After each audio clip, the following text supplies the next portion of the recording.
কি নিষ্ঠুর এই পৃথিবী, ভেবে দেখেছেন কি একবারও কি ভেবে দেখেছেন এই পৃথিবী কত নিষ্ঠুর? এই সন্তান সন্ততি সব একটি মোহ, একটি মায়া, একটি মহব্বত, একটি প্রতারণা। যে বইয়ের জন্য হারাম ইনকাম করেছেন, যে সন্তানদের জন্য হারাম ইনকাম করেছেন, জান দিলেন, রক্ত দিলেন, জীবন দিলেন, সারা রাত কষ্ট করেছেন, দৌড়দৌড়ি করেছেন, যখন মরে গেলেন, যে বাচ্চাটা আপনি কোলে না নিলে কলিজা ঠান্ডা হয় না, সেই বাচ্চা বলবে, মাকে বলবে, মা বাপের লাশ যে রুমে আছে আমার সেখানে নিও না, আমার ভয় করে। ঠিক কিনা? স্ত্রীও আরো দুই একজন লোক না হলে লাশের ঘরে থাকতে পারবে না, তারও ভয় করবে। থাকলে বড় জোর মা থাকতে পারে, বাপ থাকতে পারে। যাকে বিবাহ করার পর অনেক সন্তান আছে, মা বাপকে চোখে দেখতে পারে না, বউর কথা মতো মায়ের সাথে কথা বলা বন্ধ করে দেয়। হয়তো কুমিল্লা এরকম নাও থাকতে পারে, বউ তো নালিশ করছে, মায়ের সাথে কথা কয় না। আবার বলে এই বুড়িটা মরে না কেন? নাউযুবিল্লাহ, নাউযুবিল্লাহ। বুড়িটারে মরার কথা বলতেছো তুমি? তোমার ছোট্টবেলায় যখন তোমার টাইফয়েড হয়েছিল, অসুখ করেছিল, গরিব বাবা, বাড়িতে ল্যাপ নাই, খাতা নাই, তোষক নাই, সেই জায়গায় মা তার কাপড় বিছায় দিয়া বুকের উপরে নিজের শরীরের উষ্ণতা দিয়া বাঁচায় রাখার চেষ্টা করেছে, নিজে না খেয়ে খাওয়াইছে, অসুখ সারে না। মা ওই মুমূর্ষু বাচ্চার সেরানে তার মাথার কাছে বসে তাহাজ্জুদের নামাজ পড়ে কোরআন শরীফ তেলাওয়াত করে, চোখ দিয়া পানি পড়ে, আর বলতে তাকে, রব্বুল আলামিন আমার জীবনটারে দিয়া আমার কলিজার টুকরা সন্তানটারে বাঁচাইয়া দাও। যেই মা নিজের জীবন দিয়া সন্তান বাঁচাইতে চাইল, সেই সন্তান আজকে বউ পাইয়া মাকে ভুলে যায়, মায়ের সাথে খারাপ ব্যবহার করে। আল্লাহ রাব্বুল আলামিন বলেছেন, মা বাবার সঙ্গে খারাপ ব্যবহার করো না, ভালোবাসায় কথা বলো। ওয়াকুল লাহুমা কাওলান কারীমা, সম্মান সূচক কথা বলো। মা বাবার জন্য দোয়া করো আমার কাছে। কে বলতেছেন? আল্লাহ তাআলা বলছেন দোয়া করো আমার কাছে এই ভাষায়, রব্বিরহামহুমা কামা রাব্বায়ানি সাগীরা। পড়েন সবাই, রব্বিরহামহুমা কামা রাব্বায়ানি সাগীরা। আয় আমার রব, আমার মা বাপ যেমনে ছোটবেলায় আমাকে অত্যন্ত যত্ন করে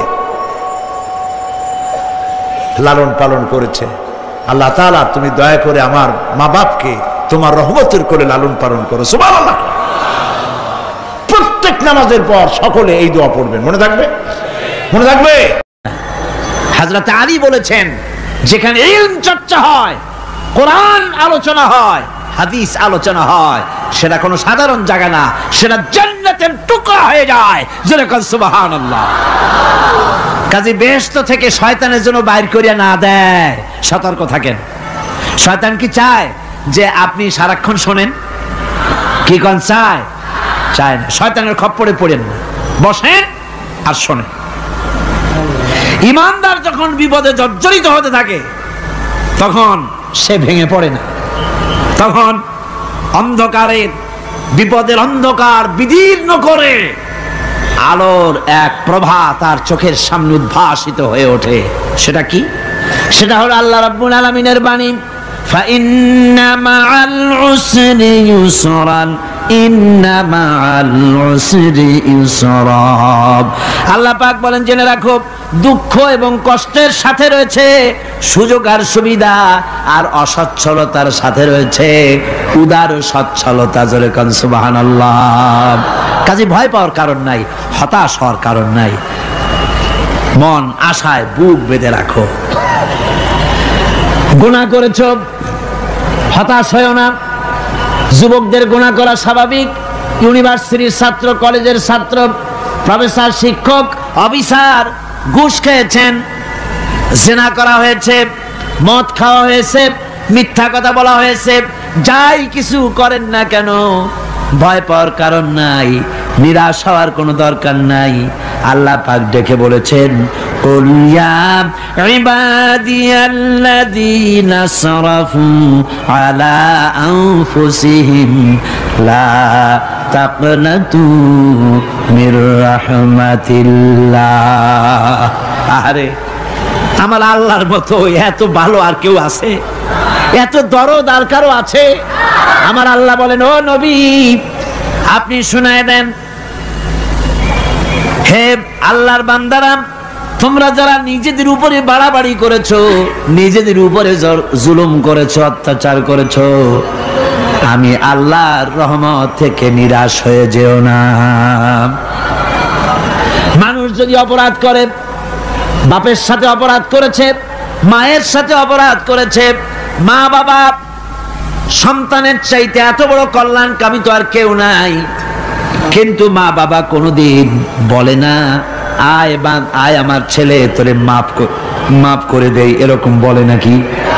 মন চায় ছেলে যদি মাপ চাইতো, খুশি হয়ে মাফ করে দিতাম, কিন্তু কেন যে আসে না, ডাকে না যে আয় মাফ করে দেই। মা বাপ আপনাকে এত ভালোবাসে, সেই মা বাপও আপনাকে বলে না যে আয় মাফ করে দেই। আমার আল্লাহ হচ্ছেন এমন আল্লাহ, আল্লাহ রাব্বুল আলামিন ডাকেন, এ বান্দা খুন করেছিস ফিরে আয়, জিনা করেছিস ফিরে আয়, হত্যা করেছিস ফিরে আয়, চুরি করেছিস ফিরে আয়, কুফরি করেছিস ফিরে আয়, সুদ খেয়েছিস, ঘুষ খেয়েছিস, মদ খেয়েছিস ফিরে আয়, এসে আমার দরবারে চোখের পানি ফেল, আমার দরবারে কাঁদাকাটি কর। ইন্নাল্লাহা ইয়াগফিরুয যুনুবা জামিআ ইন্নাহু হুয়াল গফুরুর রহিম। আমার দরবারে চোখের পানি ফেলে কাঁদ, আমি রব্বুল আলামিন জিন্দেগীর গুনাহ মাফ করে দেব। সুবহানাল্লাহ কোন, সুবহানাল্লাহ কোন। আমার কাছে কান, চোখের পানি ফেল। আল্লাহ রাব্বুল আলামিনের কাছে বান্দার দুইটা ফোঁটা বেশি প্রিয়। একটা হলো জিহাদের ময়দানে যে রক্ত ফোঁটা দেওয়া হয়, এটা আল্লাহর কাছে প্রিয়। আর আল্লাহর ভয়তে গুনার জন্য লজ্জা করে, অনুশোচনা করে বান্দা যখন চোখের পানি ছেড়ে দেয়, আল্লাহর কাছে এটা অত্যন্ত প্রিয়। নবীজি বলেছেন, বান্দা যখন গুনার ভয়তে, আল্লাহর ভয়তে, জাহান্নামের ভয়তে অনুশোচনা করে যখন চোখ দিয়া পানি ছেড়ে দেয়, ওই চোখের পানি নাকের অর্ধেক আসতে না আসতে আল্লাহ রাব্বুল আলামিন বান্দারে মাফ করে দেন। আল্লাহ বরদাস্ত করতে পারেন না যে বান্দা কান্দু। আমার ভাইরা, আল্লাহ রহমত, এই পৃথিবীতে আল্লাহর রহমতকে 100 ভাগ করা হয়েছে। আল্লাহর রহমতের কত ভাগ? এই 100 ভাগের 1 ভাগ সারা পৃথিবীতে ছড়াই দেওয়া হয়েছে। আর 99 ভাগ কার কাছে? আল্লাহর কাছে। একটা ভাগ দুনিয়া ছড়ানো হয়েছে আদম আলাইহিস সালাম থেকে নিয়ে এই পর্যন্ত, এখান থেকে নিয়ে কিয়ামত পর্যন্ত পৃথিবীতে যত মানুষ আসবে, যত প্রাণী আসবে, তাদের মধ্যে প্রাণী জগতেও গাভী তার বাছুরকে ভালোবাসে ঠিক কিনা, হাতি তার বাচ্চাকে ভালোবাসে ঠিক কিনা, মুরগি তার বাচ্চাকে ভালোবাসে কিনা, প্রত্যেক মাই তার সন্তানকে ভালোবাসে মানুষের মতো। এই ভালোবাসা, স্নেহ, এই মমতা, এই করুণা, এই মহব্বত একটা ভাগ দুনিয়ায় দেওয়ার পর আপনি আর আমি যতটুকুন ভাগে পেয়েছি, সেই মহব্বতে, স্ত্রীর মহব্বতে অস্থির, মায়ের মহব্বতে অস্থির, সন্তানের মহব্বতে অস্থির। এখন চিন্তা করেন, একটা ভাগ সারা পৃথিবীতেই বিতরণ করার পর যেটুক পেয়েছি, তাতে যদি এত মহব্বত হয়, তাহলে এর 99 ভাগ মহব্বত যে আল্লাহর কাছে জমা আছে, এই বান্দার জন্য তার কত মহব্বত, এই বান্দার জন্য কত করুণতা, কত মহব্বত, কত দয়াতা। এজন্য আল্লাহ রাব্বুল আলামিন বলেছেন, নাব্বি ইবাদি আন্নি আনাল গফুরুর রহিম। ও আমার নবী, সুসংবাদ দিয়ে দাও, বান্দাদেরকে শোনায় দাও যে আমি আল্লাহ তাআলা ক্ষমাশীল আর দয়াবান। হুজুর কাঁদতেছিলেন, হযরত ওমর রাদিয়াল্লাহু তাআলা আনহু এসে দেখেন হুজুর একা কাঁদতেছে। হুজুর জিজ্ঞেস করছেন, হযরত ওমর জিজ্ঞেস করলেন, হুজুর আপনি কাঁদেন কেন একা একা? হযরত ওমর বলেন, আমি যখন প্রশ্ন করলাম নবীজি বললেন, আমার কাছে কিছু আগে জিবরাইল এসেছিলেন। জিবরাইল এসে আমাকে বললেন, আল্লাহ পাক বলেছেন, হে আমার নবী, ইসলামের ভিতরে থেকে যে সমস্ত মানুষগুলি ইসলামের ভিতরে থেকে চুল আর দাড়ি পাকায় দিছে, কিয়ামতের দিন এই লোকগুলারে আমি শাস্তি দিতে আমার শরম হবে। হযরত ওমর বলেন, হুজুর উম্মতের জন্য কত বড় খুশ খবর এটা, আর আপনি কাঁদতেছেন। হুজুর বলেন, ওমর তুমি জানো না আমার কান্নার কারণ ভিন্ন। আমার কান্নার কারণ হলো যে আল্লাহ রাব্বুল আলামিন কিয়ামতের দিন দাড়ি চুল পাকা বান্দারে শাস্তি দিতে শরম করবেন। সেই দাড়ি চুল পাকা বান্দাগুলি আল্লাহর সাথে নাফরমানি করতে শরম করে না। আমি এই লজ্জায় কাঁদতেছি। ভাইরা, হুজুর আল্লাহ পাক বলেন, ও আমার নবী, রাতের আধারে যখন একটা বুড়া আমার দরবারে হাত উঁচু করে, একটা বুড়া মানুষ রাতের আধারে যখন আমার দরবারে হাত উঁচু করে, আর যখন বলতে থাকে, রব্বুল আলামিন আমার পেছনের জীবনটা বড় খারাপ করেছি, এমন কোন কাজ জীবনে করি নাই যা তোমার কাছে কিছু দাবি করতে পারি, সব রকমের নাফরমানি করেছি, আজ আমি বুড়া হয়ে গেছি, কামাই করতে পারি না, ছেলে আমাকে চোখে দেখতে পারে না, পুত্রবধূ আমাকে ঘরে জায়গা দেয় না, আমার স্ত্রী আমাকে দেখতে পারে না, রোজগার করতে পারি না, হাঁটতে পারি না, চলতে পারি না, সবার কাছে আমি তিতা হয়ে গেছি, আমি দাঁড়াতে পারি না, কোমরে ব্যথা পাই, হাঁটুতে ব্যথা পাই, চলতে পারি না, কানে শুনতে পাই না, চোখে দেখতে পারি না, আর তোমার কাছে কিছু চাইয়া নেব এমন ভালো কাজও করি নাই। এইভাবে যখন বান্দা কাঁদতে থাকে আমার দরবারে, ও আমার হাবিব আমার রহমতের দরিয়ায় জোশ মেরে যায়, আমার শরম হয় এই বুড়াটারে কেমনে খালি হাতে ফিরাইয়া দেই। সুবহানাল্লাহ, সুবহানাল্লাহ। আমার আল্লাহর এত দয়া, আমার আল্লাহর এত মায়া, এত মহব্বত। আমার আল্লাহ রাব্বুল আলামিন বলেন, ওয়াইযা সালাকা ইবাদি আন্নী ফাইন্নী কারীব। ও আমার হাবিব, আমার বান্দা আমার ব্যাপারে প্রশ্ন করে, আমি বান্দার একদম নিকটে। কোরআন শরীফের ভিতরে যত জায়গায় রাসূলকে বলা হয়েছে সুয়ালের কথা, আপনাকে প্রশ্ন করা হয়, আল্লাহ তার জবাব কুল এই কথা বলে জবাব দিয়েছেন। যত জায়গায় সুয়াল এসেছে, যেমন কোরআনে কারীমের মধ্যে আল্লাহ পাক বলেন, ওয়ায়াসআলুনাকা আনিল মাহিদ, মেয়েদের হায়েজ সম্পর্কে জিজ্ঞাসা করা হয়, কুল হিয়া আযা, হে নবী আপনি বলুন। এভাবে করে কুল দিয়ে জবাব দেওয়া হচ্ছে। আবার প্রশ্ন করা হচ্ছে, ওয়ায়াসআলুনাকা আনিল আনফাল, এই গনিমতের মাল সম্পর্কে হুজুর আপনাকে, হে নবী আপনাকে প্রশ্ন করা হয়। আল্লাহ কুল দিয়া জবাব দিলেন, আল্লাহ বলেন আপনি বলেন।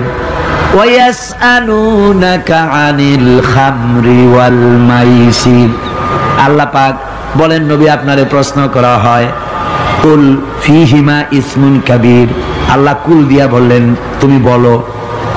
আবার বলা হলো, ওয়ায়াসআলুনাকা আনিল আহিল্লা কুল হিয়া মাওয়াকিতু লিন্নাস, ও নবী আপনাকে প্রশ্ন করা হয় চাঁদের ক্রমবর্ধমান এবং ক্রমহ্রাস, এই যে বাড়ে আর কমে, পূর্ণিমা হয় অমাবস্যা হয়, কেন হয় আপনি বলুন। কুল, আপনি বলেন এটা আমি অক্ত এবং সময়, বছর আর দিন গণনা করার জন্য পৃথিবীবাসীদের জন্য বিনা পয়সায় একটা ক্যালেন্ডার বানাইয়া আকাশে ঝুলাই রেখেছি।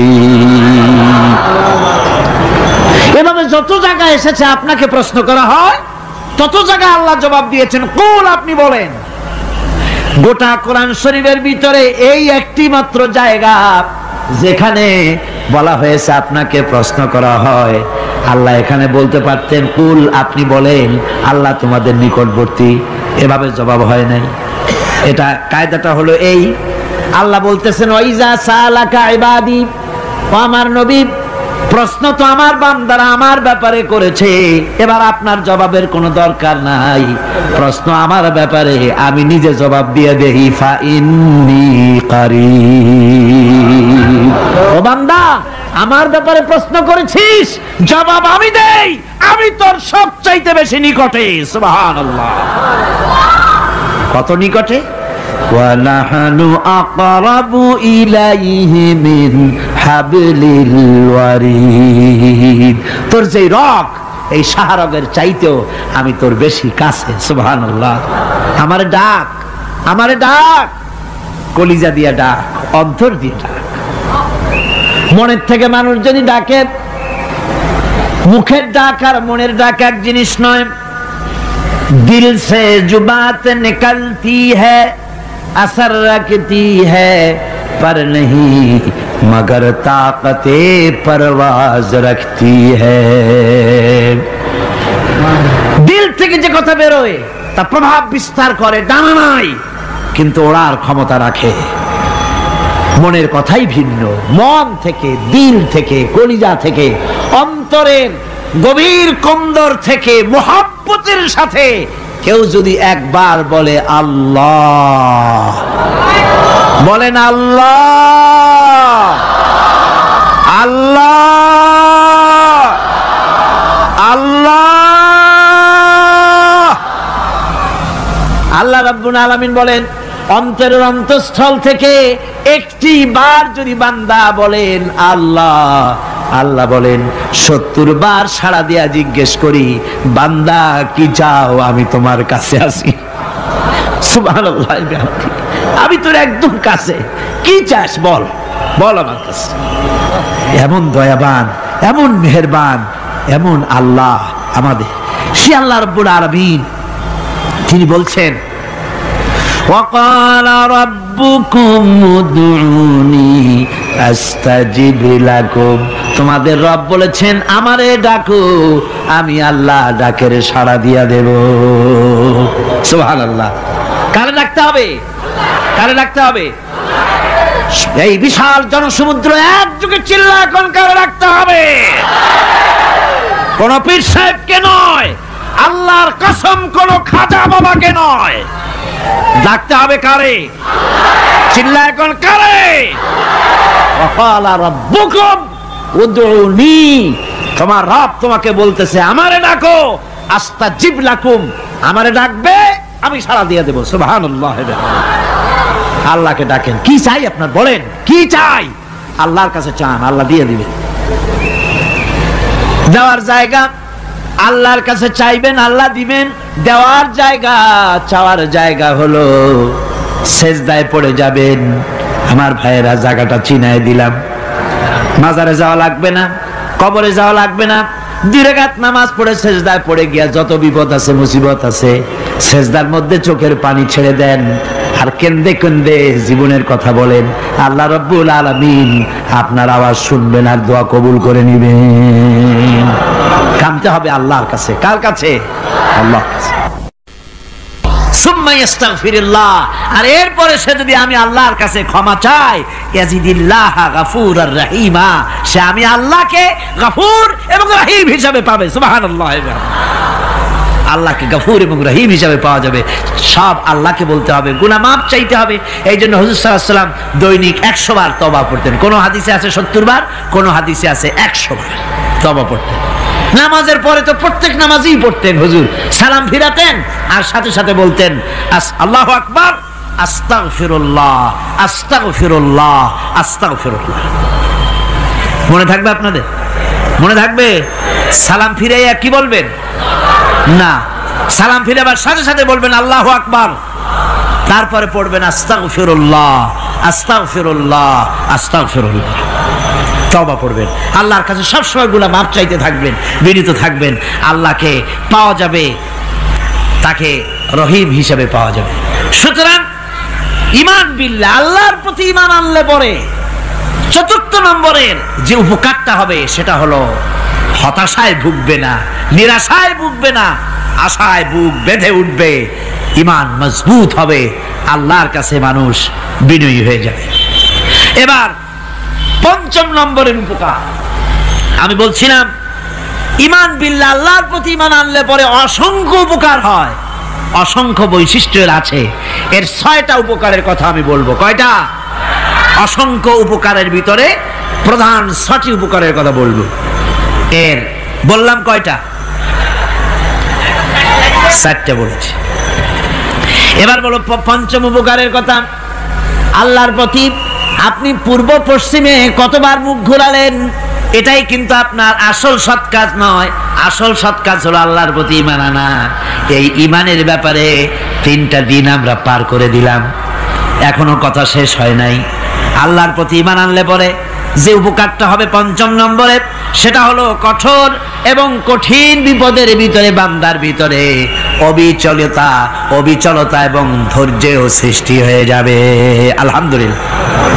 কঠিন বিপদ মুসিবত আসলে পরে সে অবিচল থাকবে। সারা দুনিয়ার বিপদ আপদ, শত্রুতা, দুঃখ, কষ্ট, মুসিবত, জুলুম, নির্যাতন সবকিছু পাহাড়ের মতো উঁচু হয়ে তাকে ঘিরে ফেলবে, কিন্তু তাকে এক চুলও নাড়াতে পারবে না। আলহামদুলিল্লাহ। সারা পৃথিবী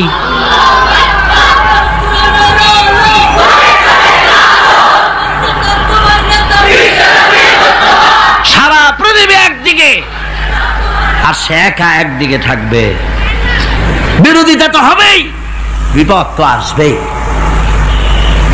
কবি বলতেছেন সাথে জাকা রহা হ্যায় अज़ल से ता इमरोज सते जाका रहा है अज़ल से ता इमरोज चरागे मुस्तफावी से शरारे बुलहबीस। সে আবহমান কাল থেকে শুরু করে মুস্তাফা সাল্লাল্লাহু আলাইহি ওয়াসাল্লামের দীপ শিখার সাথে আবু জাহেল, আবু লাহাবের অগ্নিস্ফুলিঙ্গের টক্কর লেগেই আছে। রাসূলুল্লাহর আল্লাহর দেওয়া এই বিধান, এই দ্বীনের বাতিটা টিম টিম করে জ্বলেছে। আর গোরকি, টর্নেডো, হাজার হাজার মাইল বেগে হেরিকেন এসেছে, গোরকি এসেছে, টর্নেডো এসেছে, টাইফুন এসেছে, কিন্তু এই আলো নিবাইতে পারে নাই। সুবহানাল্লাহ। এই আলো নিবাতে পারে নাই। এই শত্রুতা চিরকালের, নিবাতে পারবে না। কারণ হচ্ছে আল্লাহ রাব্বুল আলামিন বলেছেন ইউরিদুনা লিইউতফিউ নূরাল্লাহি বিআফওয়াহিহিম ওয়াল্লাহু মুতিম্মু নূরিহি ওয়ালাউ কারিহাল কাফিরুন। ওরা চায় মুখের ফু দিয়ে আমার আলোকে নিভিয়ে দেবে, কিন্তু আমি আমার আলোকে পূর্ণতা দান করব। তাতে কাফের বেঈমানদের কলজায় যত জ্বালা যন্ত্রণা হোক, আমার দ্বীন কেউ মিটাই দিতে পারবে না। সুবহানাল্লাহ। সুতরাং বিপদে অবিচলতা আসবে, সে অটল হবে, মজবুত হবে। কোরআনে কারীম বলতেছে ওয়া কাযালিকা জাআলনা লিকুল্লি নাবিয়্যিন আদুওয়াম মিনাল মুজরিমিন। এই পৃথিবীতে এমনি করে আমি সকল নবীদের শত্রু বানিয়েছি, সব পাপিষ্ঠ অপরাধীদেরকে। নবীদের সাথে বিরোধিতা করেছে কারা? পাপিষ্ঠরা, অপরাধীরা। আজও খুঁজে দেখেন, আজও ইসলামী আন্দোলনের বিরোধিতা যারা করে সবগুলি কি পাপিষ্ঠ? সত্য কি না কর? ইসলামী আন্দোলনের বিরোধিতা যারা করে হিসাব করে চোখ দিয়ে তাকায় দেখেন, খুঁজে দেখেন তাদের নামগুলি। মদখোর, জিনাকার, বদমাশ, চোর, হাইজাকার, বেনামাজি, লুটেরা, মিথ্যাবাদী, সবচাইতে সমাজের নিকৃষ্ট লোকগুলি ইসলামের বিরোধিতা করে।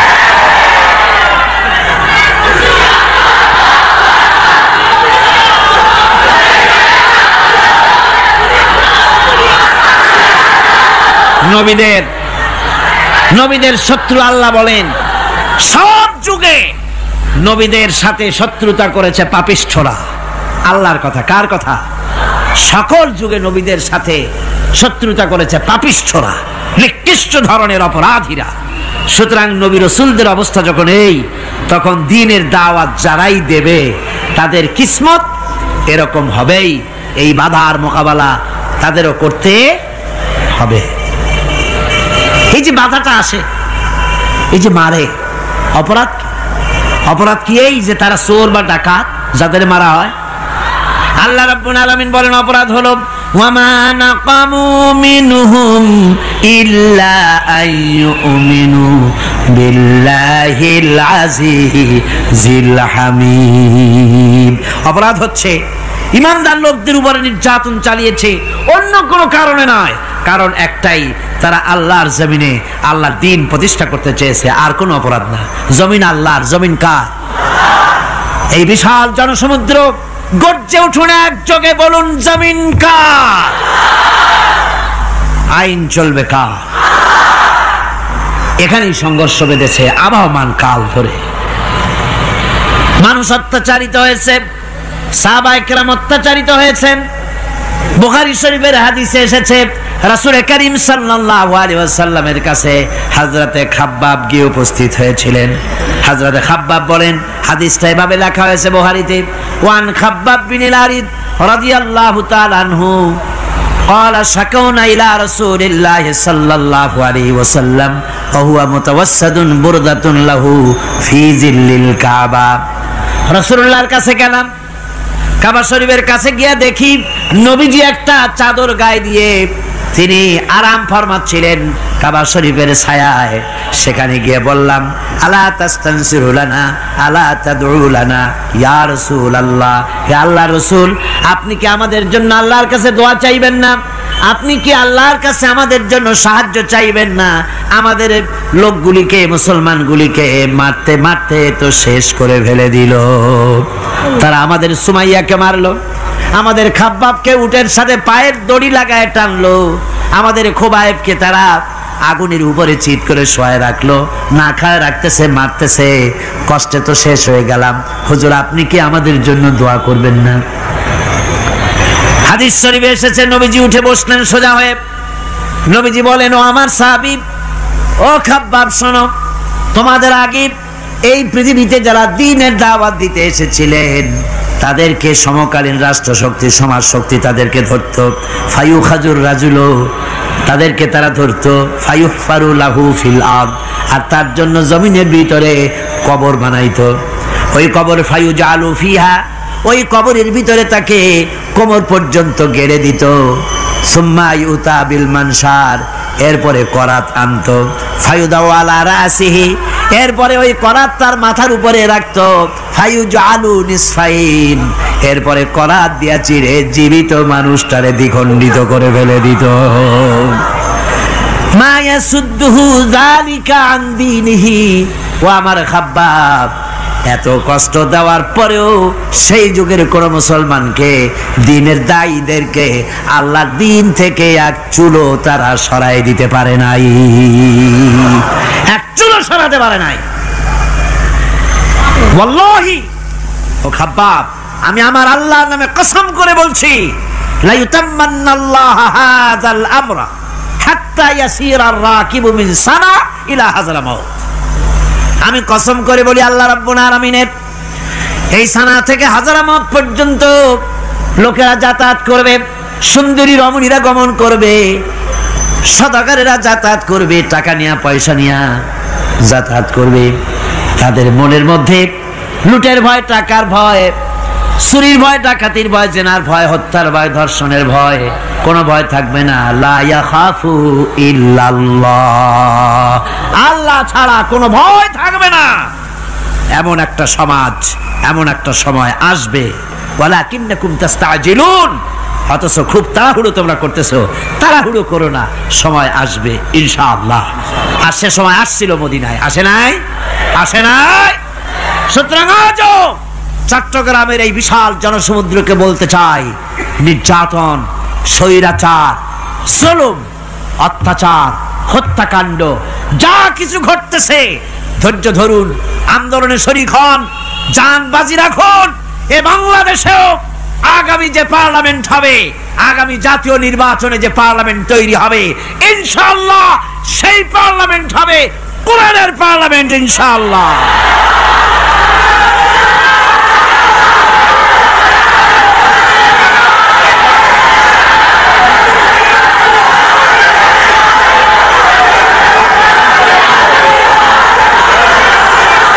আমার ভাইয়েরা, আমার বন্ধুগণ, কঠিন বিপদে অবিচলতা এবং ধৈর্যের দৃষ্টান্ত রেখে গেছেন আম্বিয়া আলাইহিমুস সালাম। সুবহানাল্লাহ। কঠিন বিপদে অবিচলতা, দৃঢ়তা, ধৈর্য কারে বলে, তার দৃষ্টান্ত কারা রেখেছেন? আম্বিয়া আলাইহিমুস সালাম। ওনারাই আমাদের আদর্শ, নবীরাই আদর্শ। সাহাবায়ে কেরাম রিদওয়ানুল্লাহ তাআলা আলাইহিম আজমাইন আমাদের আদর্শ। ভাইরা আমার, মুসা আলাইহিস সালামকে ফেরাউন যখন ঘিরে ফেলে দিল, কোরআনের সব কথা গল্প গুজবার ইতিহাসের জন্য লেখা হয় নাই। কোরআনের মধ্যে যা লেখা হয়েছে সব বান্দাদের উপদেশের জন্য, যাতে করে লোকেরা চিরটা কাল এর থেকে উপদেশ নিয়ে নিজেদের তৈরি করতে পারে। জোরে বলেন সুবহানাল্লাহ। মুসা আলাইহিস সালামের কথা আল্লাহ বলেন, ফেরাউন তাকে ঘিরে ফেলে দিল, পালাবার রাস্তা নাই। ফালাম্মা ترى الجمعان قال أصحاب موسى إنا لمدركون। মুসা আলাইহিস সালামের উম্মতরা বললেন, হে মুসা, পাকড়াও হয়ে গেছি, পালাবার রাস্তা নাই। তিন দিক থেকে আমাদেরকে ঘেরাও করেছে ফেরাউনের শক্তি। সামনে কি? দরিয়া, আর তিন দিকে কি? ঘেরাও আন্দোলন। হযরতে মুসা আলাইহিস সালামের কাছে উম্মতরা বললেন, পালাবার তো কোনো পথ নাই, এখন উপায়টা কি? আমাদের তো আর উপায় নাই। মুসা আলাইহিস সালাম দেখেন বিপদে পড়ে গেছেন, কিন্তু ধৈর্য হারান নাই, ভয় পান নাই। ভয় পাইছিলেন? ভয় পেয়েছেন? প্রশ্নই ওঠে না। মুসা আলাইহিস সালাম, আল্লাহ পাক যাদেরকে বলেছেন উলুল আজম রাসূল, যাদের বলেছেন তার মধ্যে হযরত মুসা একজন উলুল আজম পয়গম্বর। চারটিখানি কথা না, আল্লাহ কথা বলছেন তার সাথে, কালিমুল্লাহ তিনি। সুবহানাল্লাহ। মুসা আলাইহিস সালাম শোনালেন, কাল্লা ইন্না মাইয়া রাব্বি সায়াহদিন। কখনো নয়, আমার উম্মতেরা ভয় পেও না, আমার রব অবশ্যই আমাকে পথ দেখাবেন। সুবহানাল্লাহ। তিন দিক থেকে শত্রু, একদিকে দরিয়া, পালাবার কোন রাস্তা নাই। সেখানে দৃঢ়তার সাথে তিনি বলছেন, অবশ্যই আমার আল্লাহ আমারে পথ দেখাবে। সুবহানাল্লাহ। নবীরা এই দৃঢ়তা দেখিয়েছেন, অবিচলতা দেখাইছেন। আল্লাহ পাক মুসা আলাইহিস সালাম যখন এই দৃঢ়তা দেখালেন, এই অবিচলতা দেখালেন, সঙ্গে সঙ্গে জিবরাইল এসে হাজির হয়ে গেলেন। আল্লাহ পাক বলেন, ফাআওহাইনা ইলা মুসা আন আদরিব বিআসাকাল বাহরা ফানফালাকা ফাকানা কুল্লু ফিরকিন কাত্তাউদিল আযীম। মুসা আলাইহিস সালামকে আমি ওহী নাজিল করলাম, তাকে বললাম হাতে যে লাঠি আছে, এই লাঠি দিয়ে আঘাত করো দরিয়ার উপরে। দরিয়ার উপরে আঘাত করলেন, একটা রাস্তা হয় নাই, 12টা রাস্তা তৈরি হয়ে গেল, আর দেওয়ালগুলা পাহাড়ের মতো উঁচা হয়ে গেল। দরিয়ার ভিতরে পাহাড়ের মতো উঁচা, মজবুত 12টা রাস্তা। এবার মুসা আলাইহিস সালাম তার দলবল নিয়ে চললেন। আল্লাহ রাব্বুল আলামিন বলেন, ওয়া আনজাইনা মুসা ওয়া মান মাআহু আজমাইন। মুসা এবং তার সাথী সঙ্গীদেরকে আমি পার করে দিলাম। মুসা আলাইহিস সালাম এবং তার সাথী সঙ্গী নিয়ে যখন দরিয়ার মাঝখানে আসছে, ফেরাউন তার দলবল নিয়ে এসে গেছে। আসে দেখে নদীর মধ্যে রাস্তা। বাবা, খুব তো কায়দা। ও মনে করছে ওর বাজানের তৈরি করা ডিস্ট্রিক্ট বোর্ডের রাস্তা। ওর লোকজন নিয়ে নেমে গেছে দরিয়ার ভিতরে, ও আসছে মাঝখানে, মুসা আলাইহিস সালাম চলে গেছেন ওপার, দরিয়া পার। মাঝখানে যখন এসে গেল, আল্লাহ রাব্বুল আলামিন পানিকে অর্ডার করলেন কুন। আল্লাহর তো বটন টেপা লাগে না, মুখ দিয়া কোনো হুকুম করা লাগে না, শুধু বলেন কুন। যে ব্যাপারে কুন বলেন ফায়াকুন, সাথে সাথে হয়ে যায়। আল্লাহ বললেন কুন, আর অমনি রাস্তা বন্ধ হয়ে গেল। এবার তুফান শুরু হয়েছে নদীতে, ঢেউয়ের উপরে ঢেউ, মৌজুন কাল জিবাল, পাহাড়ের মতো উঁচু হয়ে হয়ে ঢেউ আসতেছে। দলবল ঘোড়া আর অস্ত্রপাতি যা ছিল সব মরিয়া শেষ। এবার ফেরাউন একা উপরে ওঠে আর নিচে নামে, পানি খেতে খেতে পেটের কাম সারা। জনমের খাওয়া খাইছে পানি, এখন জান যায়, বাঁচবার আর উপায় নাই, বাঁচবার আর উপায় নাই। ফেরাউন তার নিজের জীবন সম্পর্কে হতাশ হয়ে গেল। এবার ফেরাউন বলতেছে, আমানতু আন্নাহু লা ইলাহা ইল্লাল্লাযী আমানাত বিহি বানু ইসরাঈল। আমি ঈমান আনলাম, আমি ঈমান আনলাম আল্লাহ ছাড়া কোনো ইলাহা নাই। ওই আল্লাহর উপর ঈমান আনলাম যে আল্লাহর উপর ঈমান এনেছে বনি ইসরাঈলেরা। আল্লাহ যাতে ঠিক পায় যে কোন আল্লাহর উপর ঈমান আনছে। বনি ইসরাঈলের আল্লাহর উপর ঈমান আনলাম। আল্লাহ এই তো মুসলমান হয়ে গেছি, এরপরও আমার সুবাও কেন? আল্লাহ রাব্বুল আলামিন জবাবে বলেন, আল আন, এখন ওয়াকাদ আসাইতা ক্বাবলু ওয়া কুনতা মিনাল মুফসিদিন। এখন ঈমান আনার কথা বলছো, অথচ যুগের পর যুগ, বছরের পর বছর ধরে আমার মানুষের উপরে মন গড়া আইন চালায়েছো, আমার পয়গম্বরের সাথে বেয়াদবি করেছো। আজ তোমাকে আমি ছাড়ছি না, তোমাকে আজকে ছেড়ে দেব না, আমি তোমাকে মারব। আর সমস্ত প্রাণীগুলিকে, স্থলচর প্রাণীগুলিকে আল্লাহ পাক অর্ডার দিয়া দিলেন, এই ফেরাউনের লাশকে ডুবাবি না, পচাবি না, খাবি না। আলিয়াউমা নুনাজ্জিকা বিবাদানিক, আমি তোমার শরীরে বাঁচায় দেব। পোকে খাবে না, পানিতে পচবে না, মাছে খাবে না, কুমিরে খাবে না, দুনিয়ার কোনো পশুতে খাবে না। আমি তোরে শুটকি বানাইয়া রাখবো, যাতে করে দুনিয়ার সমস্ত ফেরাউন যত যুগে যুগে আসে তোরে দেখে যেন হেদায়েত নিতে পারে। ফেরাউনকে আল্লাহ শুটকি বানায় রাখছে। আমি ফেরাউনদের লাশ দেখেছি ব্রিটিশ মিউজিয়ামে। ফেরাউন তো একটা না, অনেকগুলা। আসলটারে অবশ্য দেখিনি। ব্রিটিশ মিউজিয়ামে ওই ফেরাউনগুলার লাশ যখন অসুবিধা হয়, মমিগুলি, তখন ইংল্যান্ডে নিয়ে যায় চিকিৎসা করাবার জন্য। চোখ টোক আছে গর্তের ভিতরে, তারপরে চামড়া টামড়া হাড়ের সাথে মিশানো, ওইভাবে চেহারা দেখলে মনে হয় যে সত্যি ফেরাউনিগুলা। আর ব্রিটিশের কাম মিশর থেকে না আনছে এমন কোনো জিনিস নাই। আমি সেখানে এক বক্তৃতা বলছিলাম, আপনারা এদের এখন সভ্য, এদের এখন ভদ্র, এরা হলো ইন্টারন্যাশনাল চোর। ওরা সারা দুনিয়া চুরি করেছে। লন্ডনে বক্তৃতা করেছি, সারাটা দুনিয়া চুরি করছে, আমাদের দেশকে শোষণ করেছে। এই বিশাল ভূভাগকে শোষণ করে ইংল্যান্ডের দ্বীপটাকে তারা সাজাইছে। তারা ময়ূর সিংহাসনের, শাহজাহানের ময়ূর সিংহাসনের ময়ূরের বাম চোখে কোহিনূর মণি লাগাইছিলেন। শাহজাহান ময়ূরের ডান চোখে কোহিনূর মণি লাগায় নাই। কোহিনূর মণির অনেক দাম, আমি দেখে এসেছি মণি। এখন সেটা কুইন এলিজাবেথের মুকুটে শোভা পাচ্ছে। সেই মণি এমনি বলে প্রবাদে, 7 রাজার ধন এক মাণিক্য, বলেন এরকম, অনেক দাম। শাহজাহান দেখালেন, আমি মুসলমান, আমার কাছে এটার দাম নাই, এই জন্য ময়ূরের ডান চোখে লাগালাম না, বাম চোখে লাগাই দিলাম। এইটারে চুরি করছে। তারপরে মিশর থেকে, মিশরের মমি চুরি করেছে, জুতা চুরি করছে, ছাতি চুরি করছে, পিসা চুরি করেছে। আমি বললাম, এগুলা কি ভদ্রলোক নাকি? এরা জুতা চোর, পিসা চোর, লাঠি চোর, সব চুরি করেছে।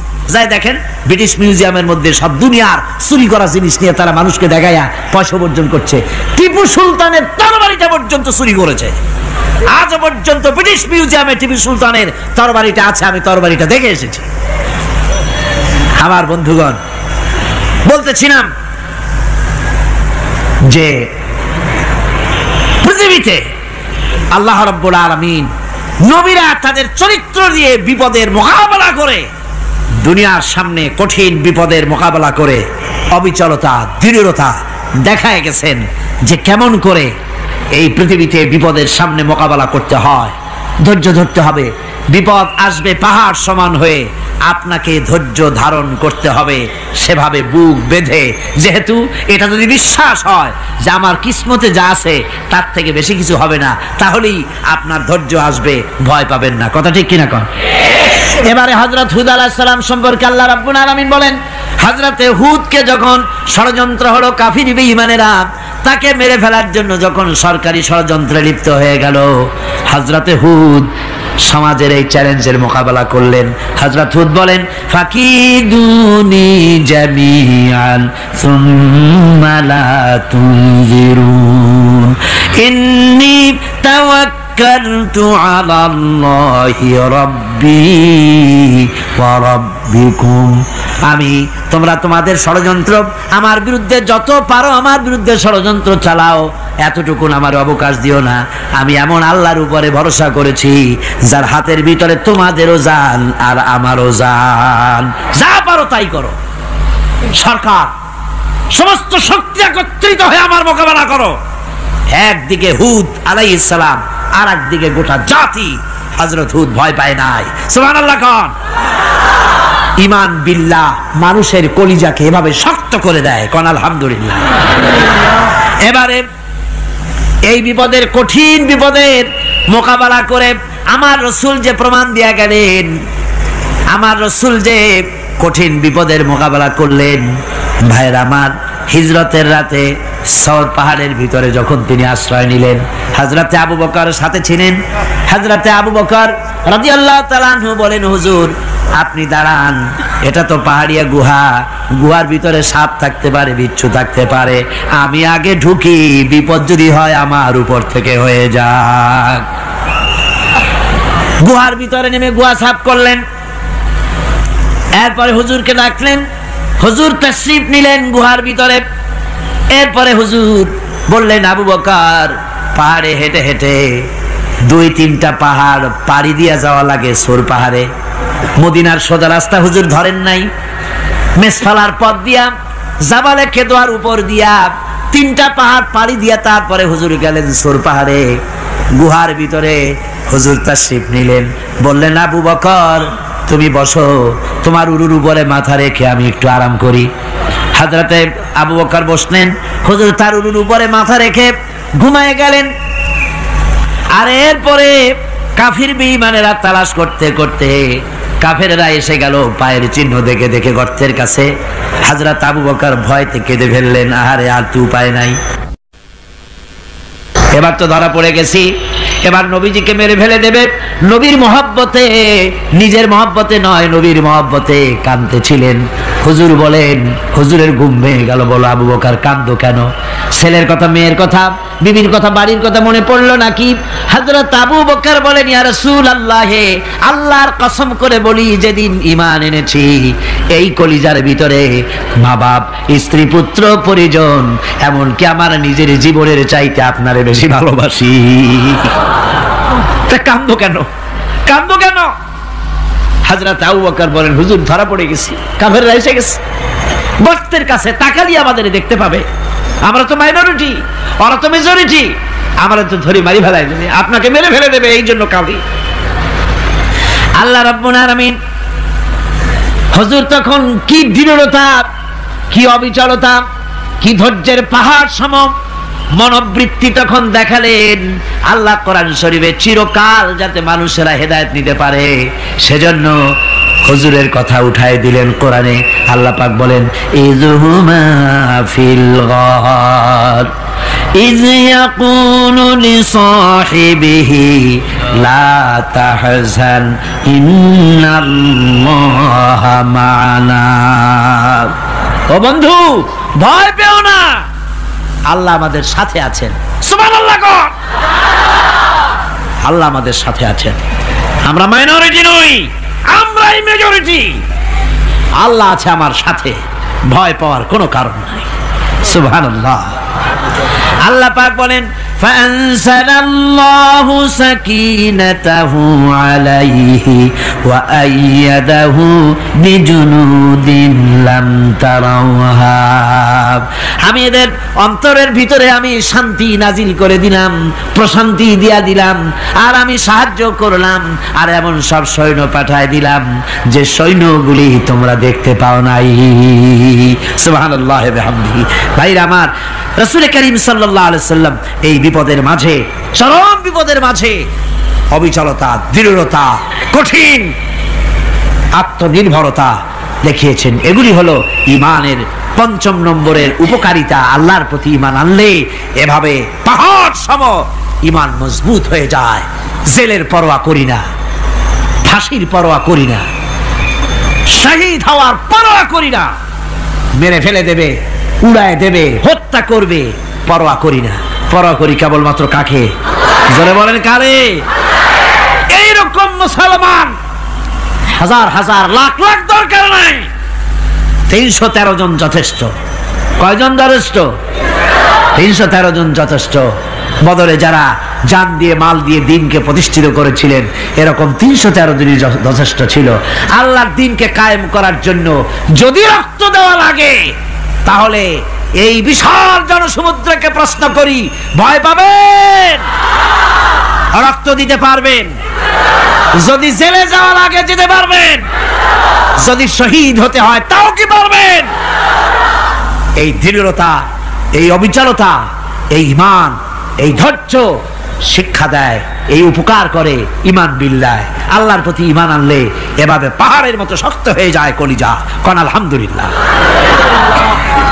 আমার বন্ধুগণ, এবার আমি বলবো সর্বশেষ উপকারের কথাটা বলি, মোনাজাত ছেড়ে দেব।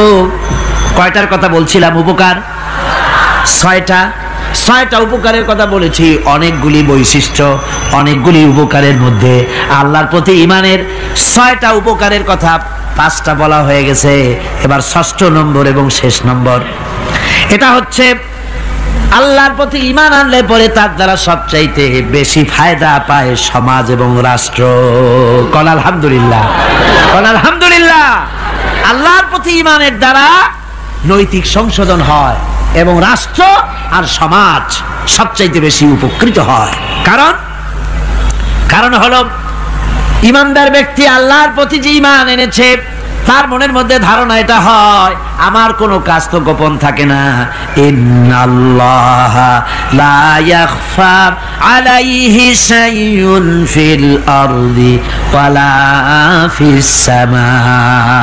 আল্লাহর কাছে গোপন বলতে কিছু নাই, আকাশেও নাই, জমিনেও নাই, কোনো কিছু গোপন নাই।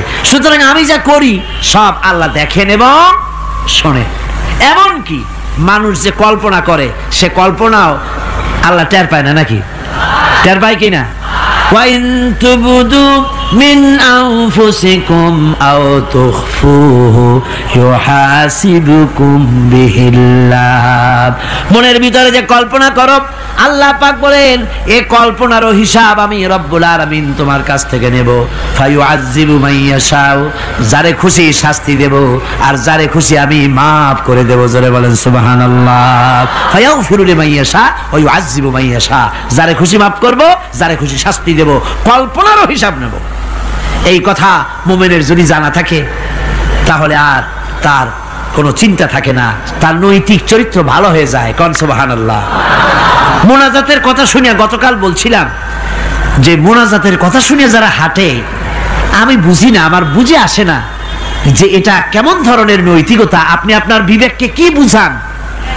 এই বিশাল জনসমুদ্র নিয়ে আল্লাহর কাছে হাত তুলবো, দোয়া করব, মোনাজাত করব, এই লোভ সম্বরণ করেন কি করে? আশ্চর্য কথা, আশ্চর্য কথা। আমার বন্ধুগণ, ঈমানদার লোক, আল্লাহর প্রতি ঈমান আসলে পরে সমাজ উপকৃত হয়, রাষ্ট্র উপকৃত হয়ে যায়। যেহেতু বান্দা জানে আমি দায়িত্বহীন কোনো কথা বলতে পারবো না, দায়িত্বহীন কোনো কাজ করতে পারবো না। আল্লাহ পাক বলেছেন মা ইয়ালফিযু মিন কাউলিন ইল্লা লাদাইহি রাকীবুন আতীদ। বান্দা এমন কোনো কথা বলে না যে কথা আমার ফেরেশতারা রেকর্ড করে না রাখে। কাজী মুমিন ব্যক্তি আল্লাহর ভয়তে দায়িত্বহীন কথা বলবে না। নির্বাচন আসতে পরে রাস্তা সোনা দিয়ে বান্দায় দেব, এই করব সেই করব, না খাইয়া কেউ মরবেন না। আসে না নির্বাচনের সময় সারাগালি বদনারা মঞ্চে দাঁড়িয়ে কত বড় বক্তৃতা করে, ভাইয়ের আমার বোনের আমার, এবার আমার বোতল মার্কা বাক্স, আপনারা আমাকে ভোট দিয়ে দেশ এবং জাতির আরেকবার 12:30 বাজাইবার সুযোগ দিন। এবার ক্ষমতায় গেলে কেউ না খাইয়া মরবেন না, কিন্তু কি খাইয়া মরবে তাও বলে না। এর মানবতী অর্থ হচ্ছে এই, ওরা যদি ক্ষমতায় যেতে পারে তাহলে বিষ খাইয়া হোক, গুলি খাইয়া হোক, কিছু না কিছু খেয়ে মরতে হবে। একেবারে খালি পেটে মরলে গ্যাস্ট্রিক হওয়ার সম্ভাবনা আছে। ঈমান বিল্লাহ যদি না থাকে, আল্লাহর ভয় যদি না থাকে, তাহলে দায়িত্বহীন কথা বলে।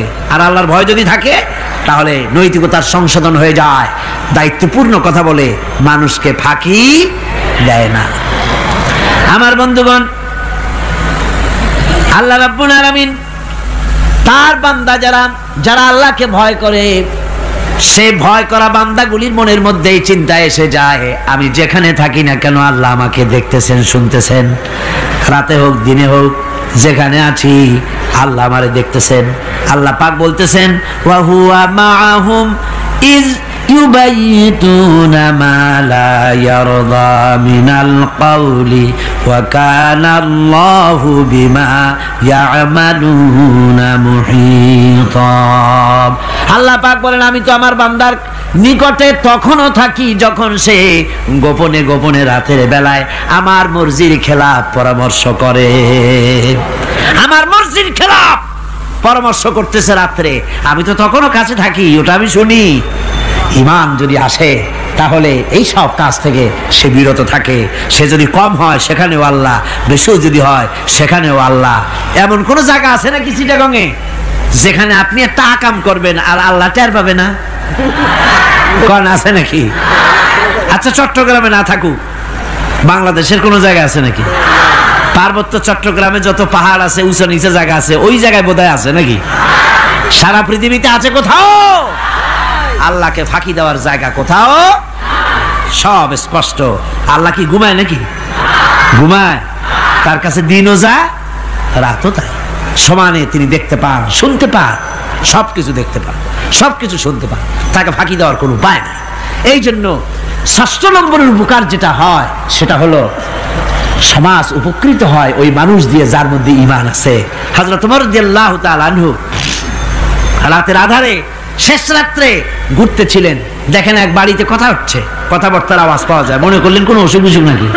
ঘরে গিয়ে কান পাচ্ছেন দেওয়ালের সাথে, শুনতে পাচ্ছেন ভিতরে বুড়ি মা তার মেয়েকে বলছে এই মেয়ে ওঠ, উটের দুধ দোয়ায় নিয়ে আসছি, এর মধ্যে পানি মিশা, তারপর সকালে বাজারে নিয়ে যা। মেয়ে বলছে মা এই কামটা আমি পারবো না। কেন পারবি না? হযরত ওমর ফরমান জারি করেছেন, দুধে পানি মিশাতে নিষেধ করেছে, কাজে এই কাজটা আমি পারবো না। আরে বেটি, আমিরুল মুমিনিন দেখ এখন কোথায় যায়, ঘুমায় আছে, সে কি দেখতেছে নাকি যে পানি মিশাই নাকি মিশাই? মেয়ে বলতেছে মা আমিরুল মুমিনিনকে ফাঁকি দেওয়া যেতে পারে, তার পুলিশ বাহিনীকে ফাঁকি দেওয়া যেতে পারে, কিন্তু আল্লাহ রাব্বুল আলামিনের চোখকে ফাঁকি দেওয়া যাবে না। হযরত ওমর এই কথা শুনে বাড়ি চলে গেলেন আর নিজের ছেলেকে ডেকে বললেন ছেলে আমার, অমুক জায়গায় একটা বাড়ি আছে, সেখানে একটা যুবতী মেয়ে আছে, ওই মেয়েটার বিয়ে হয়েছে কিনা শোনো, যদি বিবাহ না হয়ে থাকে তুমি তোমার নিজের বিয়ের প্রস্তাব দাও। আমিরুল মুমিনিন এই মেয়েটা সুন্দরী কেমন, স্বাস্থ্য কেমন কিছুই দেখলেন না, দেখলেন তাকওয়া। কি দেখলেন? আল্লাহর ভয়। আল্লাহর ভয় যখন একটা জাতির মধ্যে আসে, পুলিশ লাগে না, পুলিশের কাজ কমে যায়। পুলিশ তো পাহারা দিতে দিতে অস্থির হয়ে যায়, সারা রাত দিন সমানে কষ্ট করতে হয় তাদের।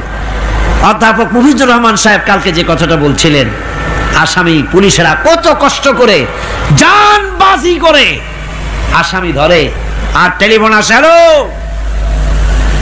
কে চিটাগংয়ের এসপি নাকি? বলে হ্যাঁ। কারে ধরছো? ধরছি তো বল্টু মিয়ারে। ছাড়ো মিয়া, বল্টু আমার দলের লোকটা তুমি ঠিক পাও নাই, তোমার নাক টাইট দিয়ে দেবে। বল্টুরিও ছাড়ো আর তার বন্দুকও ছাড়ো, ঠিক কিনা? আমার ভাইয়েরা, সুতরাং ঈমান যদি এসে যায় জাতির মধ্যে, পুলিশের দরকার হবে না, পুলিশ দরকার হবে কিন্তু তাদের ডিউটি কমে যাবে। আসামিরা আর অন্যায় কাজ কম করবে। রাসূলুল্লাহ যখন প্রেসিডেন্ট হয়েছিলেন, একজন মহিলা জিনা করেছিল, হাদিস শরীফে এসেছে ওই মেয়ে লোকটাকে জিনা করতে কেউ দেখে নাই। জিনা করার পর তার মধ্যে অনুভূতি জাগলো, এমন পাপ করেছি, এখন তো আমার জাহান্নাম ছাড়া উপায় নাই। মেয়ে লোকটি রাসূলুল্লাহর কাছে এসে গেলেন, এসে বললেন, হুজুর আমি তো জিনা করেছি, আমারে শাস্তি দেন। হুজুর মুখ ডান দিকে ফিরালেন, মেয়ে লোকটা ডান দিকে এলো, বললো জিনা করেছি, শাস্তি দেন। হুজুর বাম দিকে ফিরলেন, মেয়ে লোকটা বাম দিকে এসে বললো জিনা করেছি, শাস্তি দেন। মেয়ে লোকটা কিন্তু জানে জিনার শাস্তি সহজ ব্যাপার নাই, পাথর মেরে উড়িয়ে দেওয়া, মৃত্যুদণ্ড জানা আছে তার। এরপরে মেয়ে লোকটা চিন্তা করেছে, দুনিয়ায় পাথর খেয়ে মরবো, কিন্তু তবুও জাহান্নামের কঠিন আগুন সহ্য করতে পারবো না। রাসূলুল্লাহ বললেন, ও মেয়ে লোক, তুমি কি জিনা কর্তৃক গর্ভবতী হয়েছো নাকি? মেয়ে লোকটা বলল, হুজুর আমি গর্ভবতী হয়েছি। হুজুর বললেন, তুমি অপরাধ করেছো, তোমার গর্ভস্থিত সন্তান তো কোনো অপরাধ করে নাই, সুতরাং শাস্তি এখন দেওয়া যাবে না, ডেলিভারি হোক তারপরে শাস্তি দেব। মেয়ে লোকটা চলে গেলেন। আল্লাহর নবী তার নামে কোনো কেস ফাইল করেন নাই, গোয়েন্দা বিভাগের পুলিশ লাগান নাই।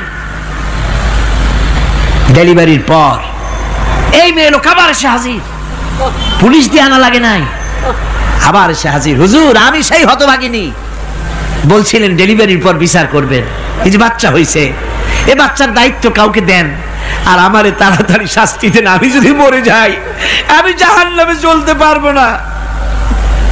হুজুর বললেন, অপরাধ তুমি করেছো, এই বাচ্চার অধিকার আছে তোমার বুকের দুধ খাবে, আমি সেই অধিকার বাচ্চাকে নষ্ট করতে পারি না, বাচ্চা দুধ ছাড়ুক তারপরে এসো।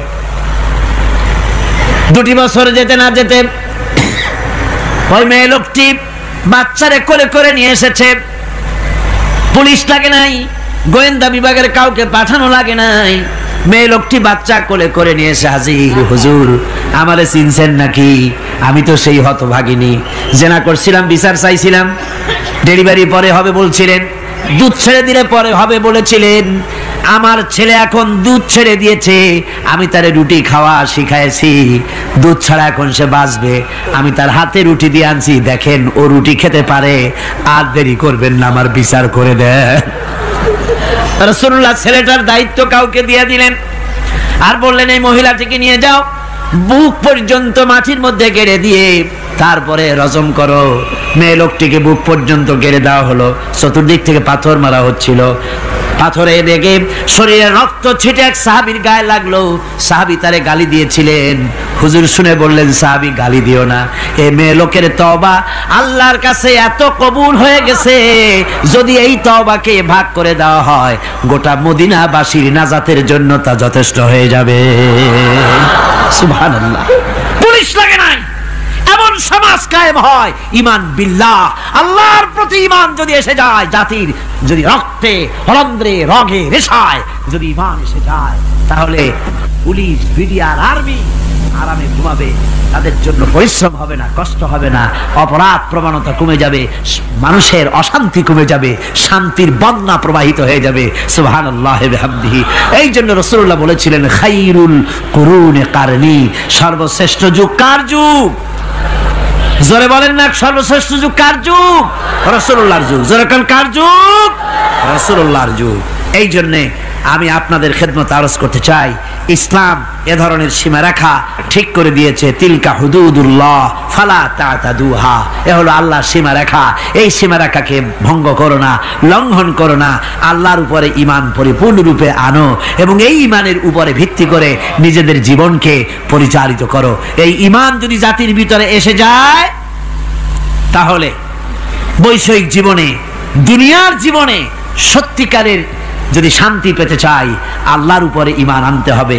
ইহকাল পরকালে যদি নাজাত পেতে চাই, আল্লাহর উপরে ঈমান আনতে হবে।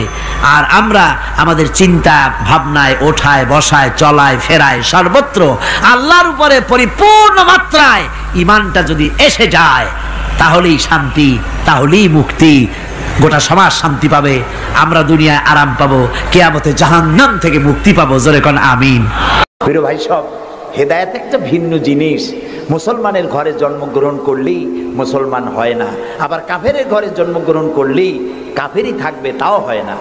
দেখেন না, হযরতে ইব্রাহিম আলাইহিস সালামের পিতা ছিল মুশরিক, কাফের।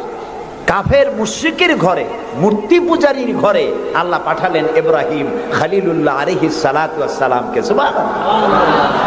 আবার নূহ আলাইহিস সালাম আল্লাহর পয়গম্বর, তার ছেলে হয়ে গেল কাফের। ঠিক না? এই জন্য হেদায়েত এটি আল্লাহর দান। হেদায়েতটা কার দান? এই জন্য আল্লাহ রাব্বুল আলামিন কোরআনে কারীমের মধ্যে আমাদেরকে শিখিয়ে দিয়েছেন প্রতি রাকাতে আমরা যেন আল্লাহর কাছে হেদায়েত কামনা করি।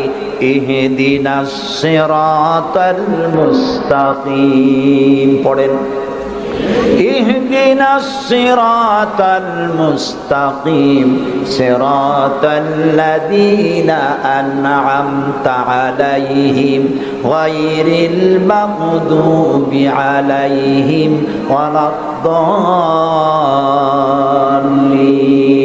আমিন। হায় আল্লাহ, তুমি আমাদেরকে হেদায়েত দাও, হেদায়েতের রাস্তা দেখাও, ওই পথ যে পথ নবিয়্যিন, সিদ্দিকীন, শুহাদা, সালেহীন তাদের পথ আমাদের দেখাও। আর যারা অবিশ্বস্ত